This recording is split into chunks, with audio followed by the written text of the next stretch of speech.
আসসালামু আলাইকুম দর্শক, শুভেচ্ছা নিন। লন্ডন থেকে স্বাগত জানাচ্ছি আমি কাজী হেমায়েতুদ্দিন মিশন। আপনাদের স্বাগত জানাচ্ছি। আমি মনোজ দাস। বাংলায় একটা কথা আছে, বিপদে পড়লে বাঘেও ঘাস খায়। কিন্তু আমাদের রাজ্যে বাঘ নয়, ঘাসফুল যখন বিপদে পড়েছে তখন তারা রবীন্দ্র জয়ন্তীর অছিলায় বাম আর অতি বামদের জন্যে লাঞ্চ বক্স সাজিয়ে বসে আছে। গতকাল রবীন্দ্র জয়ন্তীর ঘরোয়া অনুষ্ঠানে তার কালীঘাটের বাড়িতে মুখ্যমন্ত্রী যা করলেন তাকে এক কথায় বলা যায়, বাঘিনী এখন রক্ত ছেড়ে ঘাস খেতে প্রস্তুত। লাঞ্চ বক্স সাজিয়ে রেখে তিনি ডাক দিচ্ছেন, এসো বসো আহারে, আমি তোমাদের পথ চেয়ে বসে আছি। বিকেল 4টে থেকে 6টা আমার ফোন এখন থেকে খোলা থাকবে তোমাদের জন্যে, জানিয়ে দাও কখন আসছো। যে সিপিএমকে মমতা 2011 বঙ্গোপসাগরে ঢাকি সমেত বিসর্জন দিয়েছিলেন, যে কংগ্রেসকে তিনি পচা ডোবা বলতেন, আজ তাদেরই হাতছানি দিচ্ছেন। কেন? কারণ বিজেপির গেরুয়া ঢেউ এবার নবান্ন ভাসিয়ে দিয়েছে প্রবল বন্যায়। একেবারে শুধু ভাসানো নয়, তার সাথে ঝড়ে উড়ে যাওয়ার দাখিল। সেই ভাসিয়ে দেয়া এমনই ভয়াবহ যে বাঘিনী তার গর্জন তুলে গিয়ে মিউ মিউ করছে, বলছে 10 মিলি করি কাজ, এসো সবাই মিলে বিজেপিকে রুখে দিই। আজকের আলোচনার মূল বিষয় বাঘিনীর মিউ মিউ, গয়লার গরজ, কালনেমির লঙ্কাভাগ এবং কিষেনজির অট্টহাসি তার আত্মার।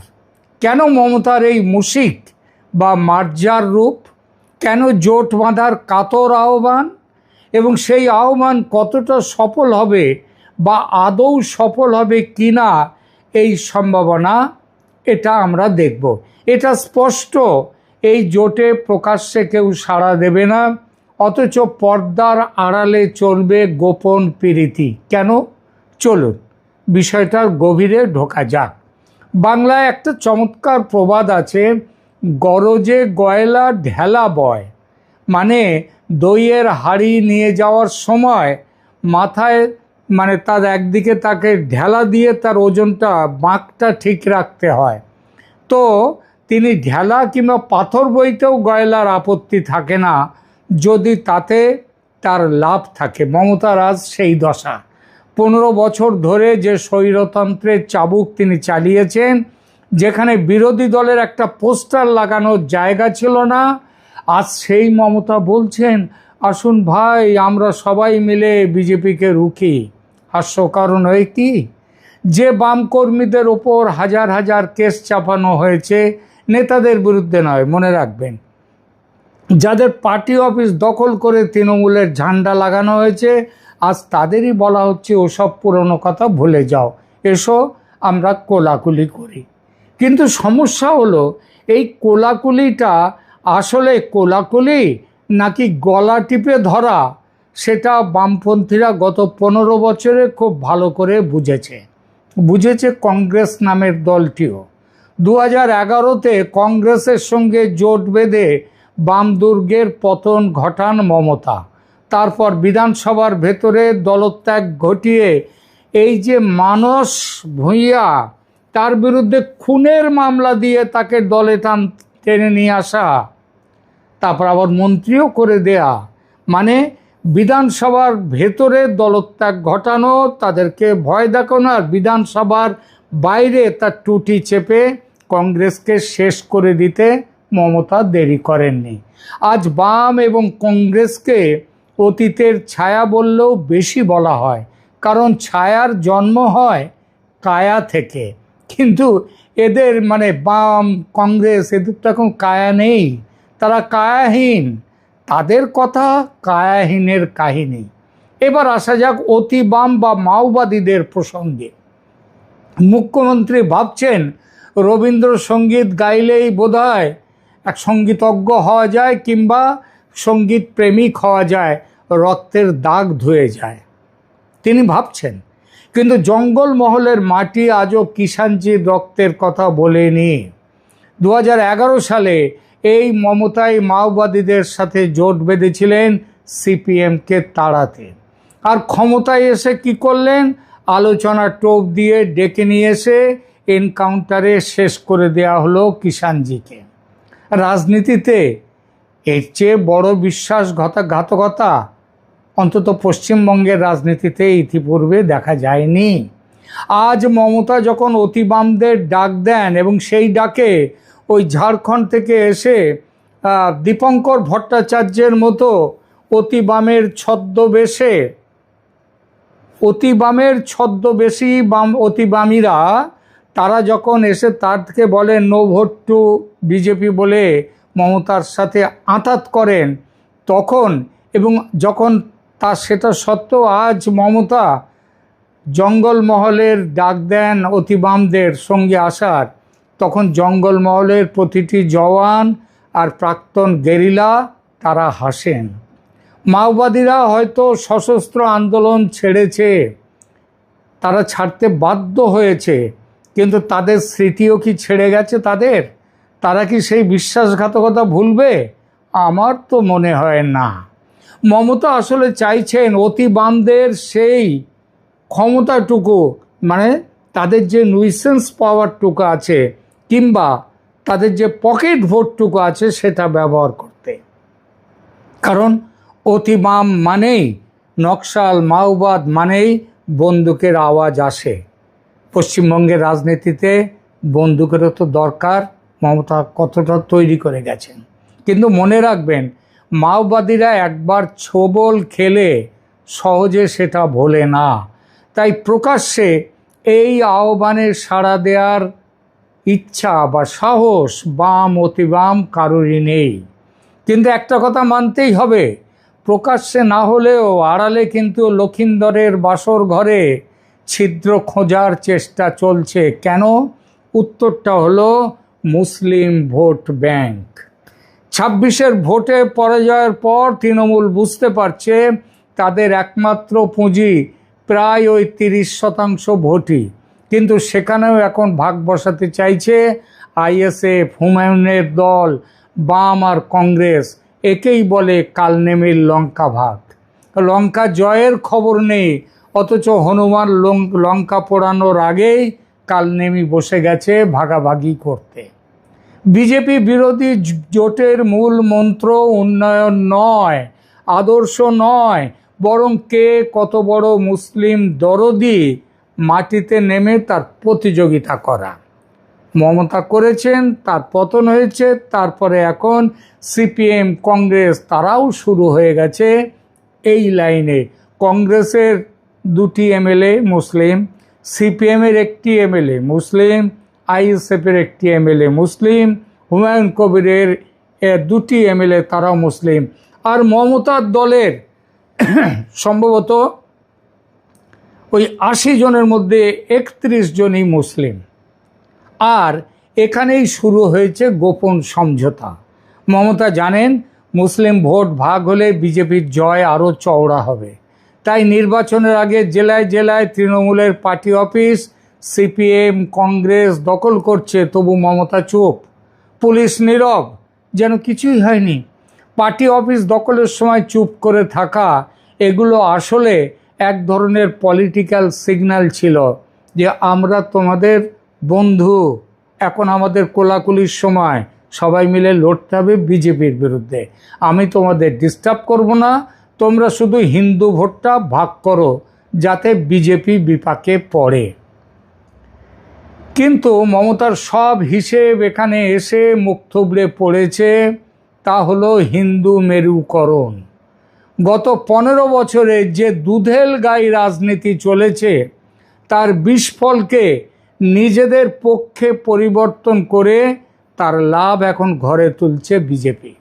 যখন মুখ্যমন্ত্রী ইমাম ভাতা দেয়া শুরু করেছিলেন তখন কিন্তু পুরোহিতদের অবহেলা করেছিলেন।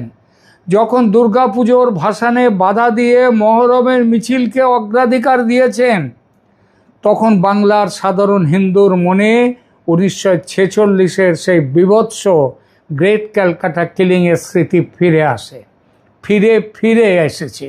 এপার বাংলার একটা বড় অংশ দেশভাগের যন্ত্রণা সহ্য করা উদ্বাস্তুদের পরিবার।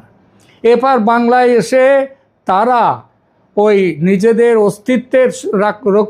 অস্তিত্ব রক্ষার জন্যে কমিউনিস্ট হয়েছিল, কারণ কমিউনিস্টরা তখন এইসব সংগঠন দখল করে নিয়েছিল।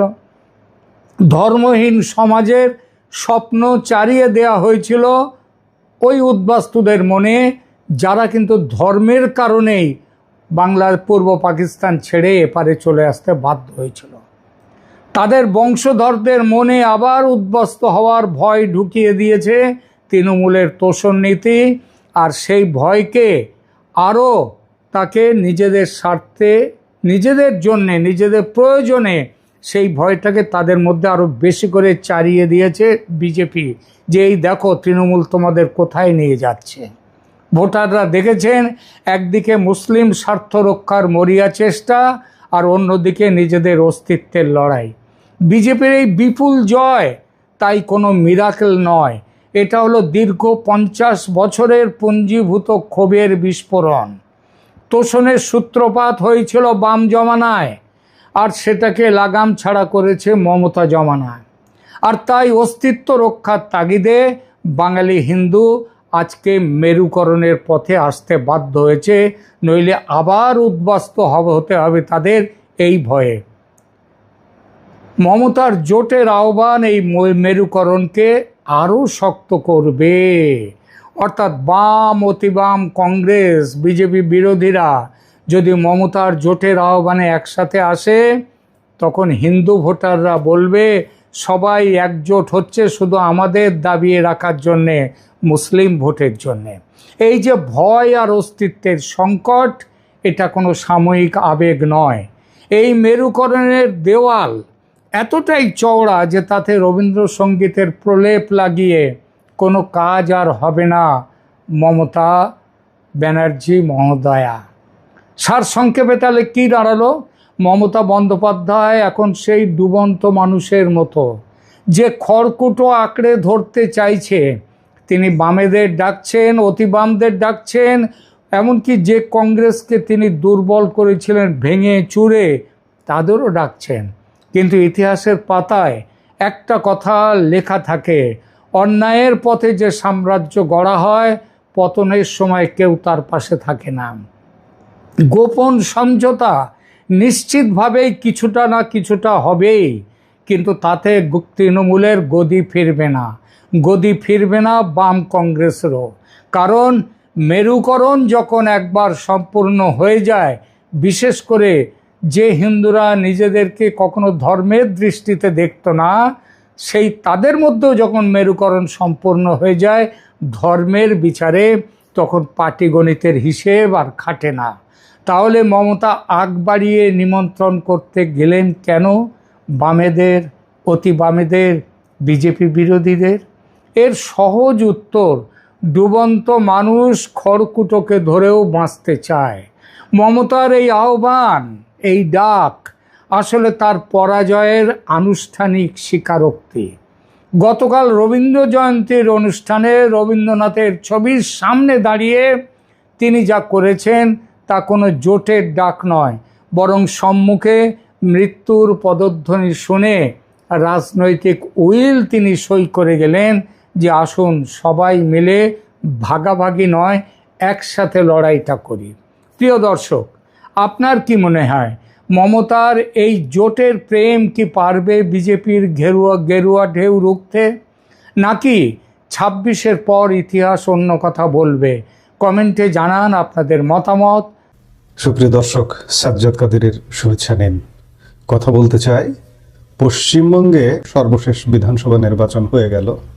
নির্বাচনের আগে পরিস্থিতি একটু চিন্তা করুন, যে সেখানে 91 লক্ষ ভোটার বাদ দেওয়া হয়েছে। বাংলাদেশের জন্য কি বড় নিরাপত্তা ঝুঁকি হিসেবে কাজ করবে এটি? আবার এই মুহূর্তে পৃথিবীর ইতিহাসে সবচেয়ে বড় দেশান্তরী 1947 সালের দেশ বিভাগের কথা মনে পড়ছে, যেখানে আনুমানিক প্রায় 1,45,00,000 মানুষ তাদের ভিটামাটি ছেড়ে সীমান্তে অতিক্রম করেছিল, এপার থেকে ওপার, ওপার থেকে এপার। ভারতের তৎকালীন সরকারি পরিসংখ্যান অনুযায়ী প্রায় 72 লক্ষ হিন্দু ও শিখ পাকিস্তান থেকে ভারতে যান এবং প্রায় 73 লক্ষ মুসলিম ভারত থেকে পাকিস্তানে পাড়ি জমান। অর্থাৎ পাকিস্তান বলতে পূর্ব পাকিস্তান, পশ্চিম পাকিস্তান সব মিলিয়ে। এবং এই যে দেশভাগের সময় যে হানাহানি সহিংসতার ঘটনা ঘটেছিল, প্রাণহানির সঠিক সংখ্যা ঐতিহাসিক এক এক রকম তথ্য দেন, তবে ধারণা করা হয় এই দেশভাগের কয়েক বছরে 2 থেকে 20 লক্ষ মানুষ প্রাণ হারিয়েছিল। আজকে কেন মনে পড়ছে, পশ্চিমবঙ্গ বিধানসভা নির্বাচন পূর্ব সময়ে শুধুমাত্র অনুপ্রবেশ ইস্যু, কোন অনুপ্রবেশ, বাংলাদেশি অনুপ্রবেশ ইস্যুকে কেন্দ্র করে ভোটার তালিকায় একটা ব্যাপক সংশোধন করা হয়েছিল। আপনাদের মনে আছে SIR এর কথা, বিশেষ নিবিড় সংশোধনের মাধ্যমে 91 লক্ষ ভোটার তালিকা থেকে বাদ দেওয়া হয়েছে। এরা কারা? এদেরকে ওই যে আমি শুরুতেই বললাম যে অনুপ্রবেশকারী ইস্যুতে বিষয়টাকে কিন্তু খুব হালকা করে দেখার কোনো কারণ নেই। এটি শুধু ভোট অলরেডি হয়ে গেছে, বিজেপি সরকার গঠন করেছে, এটি ভোটের মধ্যেই কিন্তু সীমাবদ্ধ নয়। পশ্চিমবঙ্গের রাজনীতিতে এটি একটি অভাবনীয় তোলপাড়। সাম্প্রতিক বিধানসভা নির্বাচনের আগে পরিচালিত স্পেশাল ইন্টেন্সিভ রিভিশন বা SIR প্রক্রিয়ায় প্রায় 90 লাখ ভোটারের নাম তালিকা থেকে বাদ দেওয়া হয়েছে। এই বিপুল সংখ্যক মানুষের ভোটাধিকার হারানো কি কেবল ভারতের অভ্যন্তরীণ রাজনীতি, নাকি এর নেপথ্যে লুকিয়ে আছে বাংলাদেশের জন্য বড় কোনো নিরাপত্তা ঝুঁকি? আপনারা ইতিমধ্যে ভারতীয় পররাষ্ট্র মন্ত্রণালয়ের পক্ষ থেকে বিবৃতি পেয়েছেন যে ভারত অবৈধ অনুপ্রবেশকারীদের পুশব্যাক করবে, অর্থাৎ অবৈধভাবে যারা সেখানে বসবাস করছে তাদের ভারত ছাড়তেই হবে। পশ্চিমবঙ্গের মোট ভোটারের 12% অর্থাৎ 91 লাখ মানুষের নাম ভোটার তালিকা থেকে মুছে ফেলা হয়েছে। ভারতের গণতান্ত্রিক ইতিহাসে এটি একটি বিরল এবং বিতর্কিত ঘটনা। নির্বাচনের আগে বিজেপির শীর্ষ নেতারা এই উদ্যোগকে অবৈধ বাংলাদেশি অনুপ্রবেশকারী শনাক্তের একটি অংশ হিসেবে প্রচার করেছেন। অন্যদিকে তৃণমূল কংগ্রেস সহ বিরোধীদের দাবি এটি ছিল পরিকল্পিতভাবে ভোটাধিকার হরণের একটি কৌশল। নির্বাচনের ফলাফলে এর প্রভাব ছিল স্পষ্ট।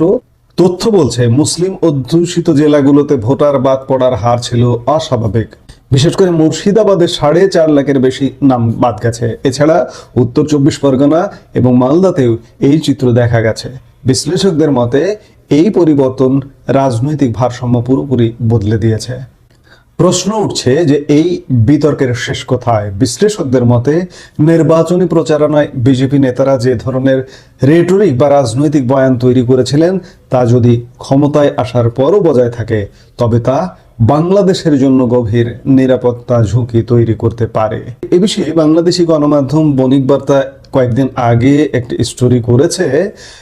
সেই স্টোরিতে foundation for strategic and development স্টাডিজের চেয়ারম্যান মেজর জেনারেল অবসরপ্রাপ্ত ফজলে এলাহি আকবর স্পষ্টভাবে বলেছেন, ফজলে এলাহি আকবর বিএনপির রাজনীতির সঙ্গেও জড়িত।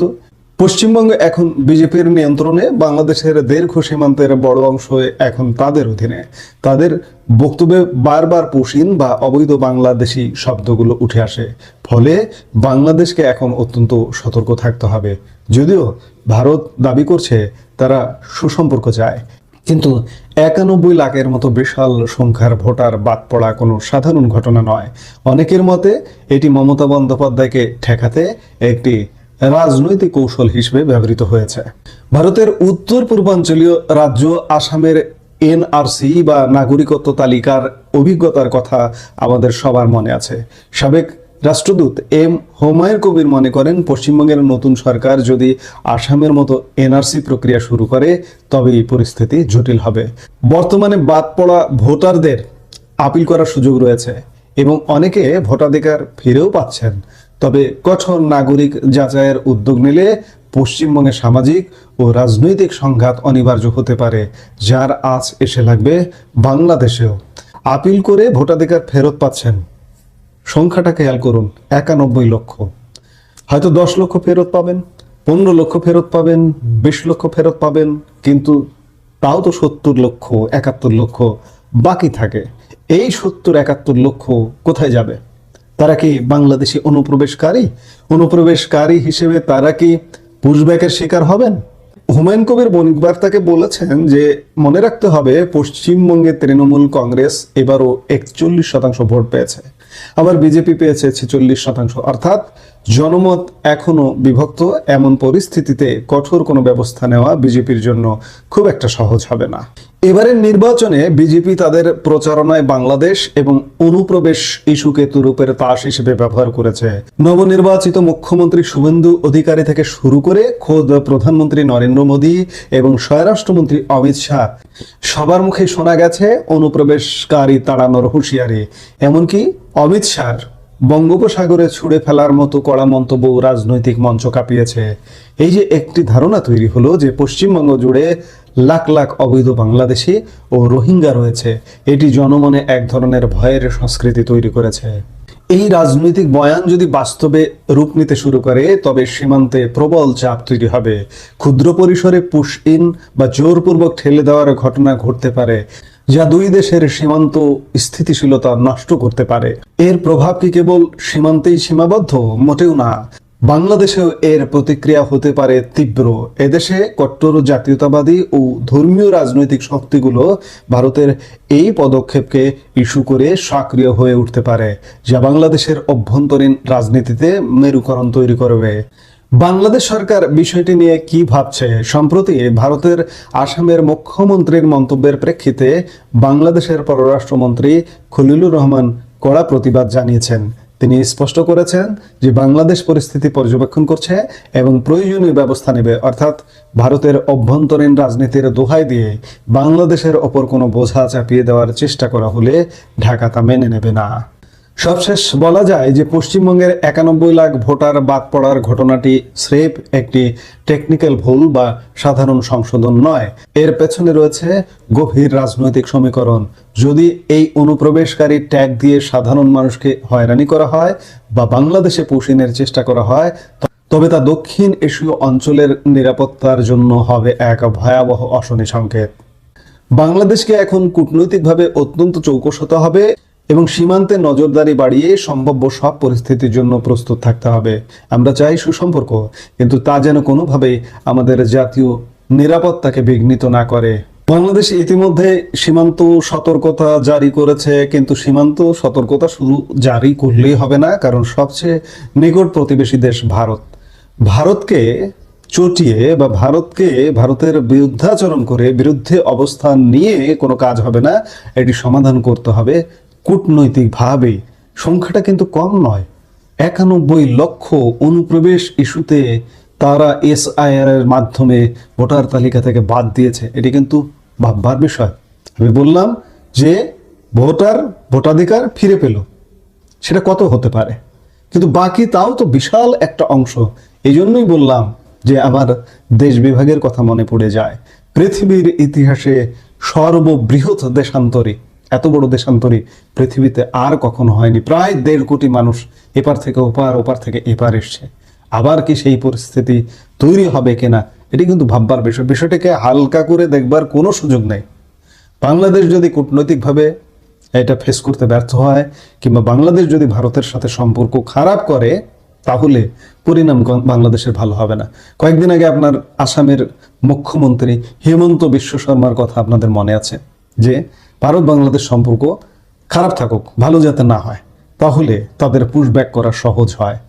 সেই কথা ধরে বাংলাদেশ যদি ভারতের সাথে সম্পর্ক খারাপ রাখে, তাহলে কিন্তু আমাদের আমরা রোহিঙ্গা চাপে চিরে চ্যাপ্টা হয়ে আছি।